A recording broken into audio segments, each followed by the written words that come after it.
राम करुणावतारं संसारसारं भुजगेन्द्रहारं सदा वसन्तं विद्यारविन्दे भवं भवानी सहितं नमामि मन्दारमाला कलितालकाये कपालमालाङ्कितसुन्दराय दिव्यम्बराय च दिगम्बराय नमः शिवाय च नमः शिवाय कालिङ्गोटाङ्गण वन्दित चरण डोळ्यान पाहिन रूप तुझे प्रेमे अलिंगिन आनंद पूजिन भावे ओवाय न म्हणे मम त्वमेव माता पिता त्वमेव बन्धुश्च सखा त्वमेव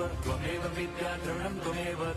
सर्वं मम देव कायेन वाचा मनसेन्द्रियैर्वा बुद्ध्यात्मना वा प्रकृति स्वभावात् करोमि यद्यत् सकलं परस्मै नारायणायति समर्पयामि अच्युतं केशवं राम नारायणं कृष्णदामोदरं वासुदेवं हरिं श्रीधरं माधवं गोपिका वल्लभं जानकी नायकं रामचन्द्रं भजे।